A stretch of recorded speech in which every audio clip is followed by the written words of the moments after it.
कभी ऐसा हुआ है कि कोई काम शुरू करने से पहले मन में एक आवाज आती है, अरे मुझसे नहीं हो पाएगा। ये एक बहुत ही आम सा एहसास है ना। आज हमारे पास कुछ लेख और नोट्स हैं और ये इसी आत्मविश्वास की कमी को समझने और इससे निपटने के तरीके बताते हैं। तो देखते हैं इन स्रोतों में क्या खास मिलता है। हाँ बिल्कुल। और ये जानना दिलचस्प है कि ये स्रोत आत्मविश्वास को कोई ऐसी चीज नहीं मानते जो बस होती है या नहीं होती। इसे वो एक कौशल की तरह देखते हैं, एक स्किल जिसे हम सीख सकते हैं और मजबूत भी कर सकते हैं। चलिए जरा इन दस्तावेजों की गहराई में उतरते हैं, देखते हैं कि ये कुंजी कहाँ छुपी है आत्मविश्वास बढ़ाने वाली। तो सबसे पहला सवाल शायद यही है कि आखिर ये शक, ये हिचकिचाहट, ये आती कहाँ से है। जो नोट्स हमें मिले हैं उनमें कुछ कारण तो साफ दिखते हैं, जैसे बचपन में शायद लगातार टोका टाकी सुनना, या फिर हमेशा दूसरों से अपनी तुलना करते रहना, या शायद पहले कभी असफल हुए हों तो उसका डर। बिल्कुल। और इन बाहरी वजहों के साथ साथ ना एक अंदरूनी पहलू भी है। स्रोत बताते हैं कि अक्सर हम समाज की उम्मीदों का प्रेशर इतना ले लेते हैं कि अपनी ही काबिलियत पर शक करने लगते हैं। ये सिर्फ बाहर का दबाव नहीं है, ये हमारे अंदर बैठ जाता है। ये सोच कि शायद हम काफी अच्छे नहीं हैं। अच्छा, तो ये बाहर का दबाव और अंदर की सोच, ये मिलकर हम पर असर डालते हैं। लेकिन फिर असल में ये आत्मविश्वास है क्या?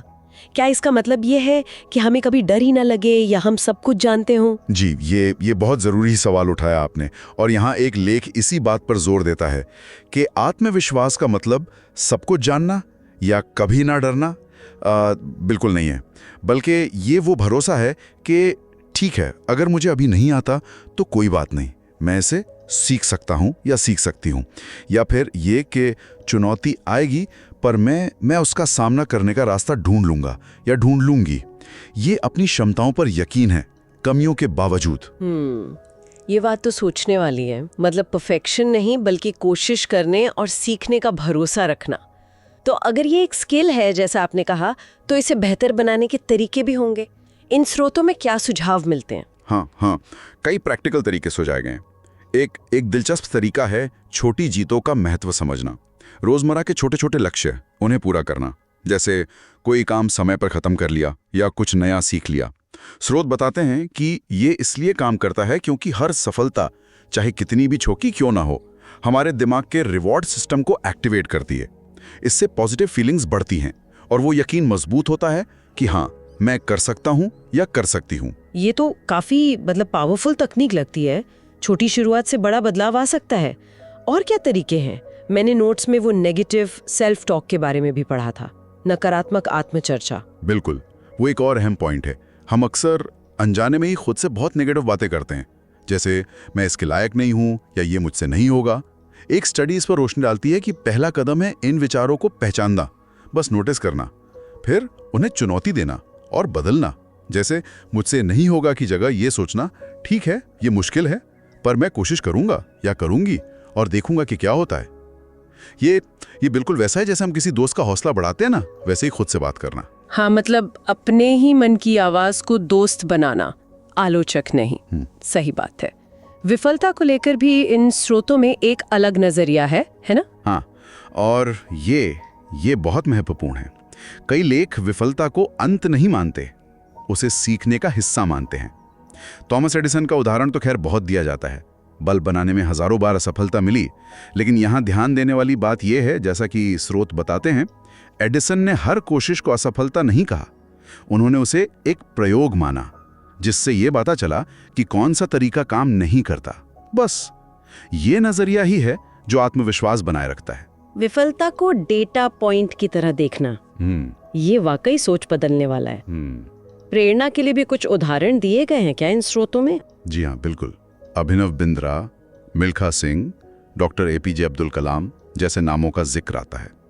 इन सभी के जीवन में बड़ी बाधाएं थीं, शुरुआती सफलताएं भी रहीं।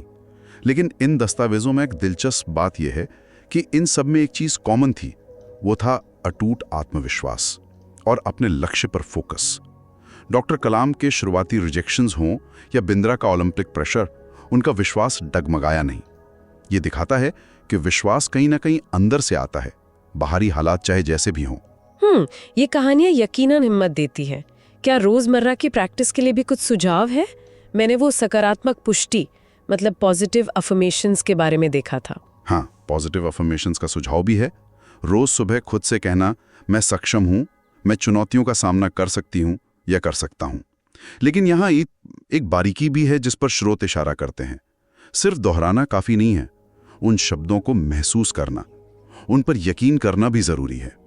ये धीरे धीरे हमारी सोच के पैटर्न को बदलने में मदद करता है। तो कुल मिलाकर इन सारे स्रोतों से जो तस्वीर उभर रही है वो ये है कि आत्मविश्वास कोई ऐसी रहस्यमयी चीज नहीं है जिसे या तो पाया जाता है या खो दिया जाता है। बिल्कुल, ये एक सफर है, एक सतत यात्रा है, एक मांसपेशी की तरह समझिए, जिसे लगातार अभ्यास से मजबूत किया जा सकता है।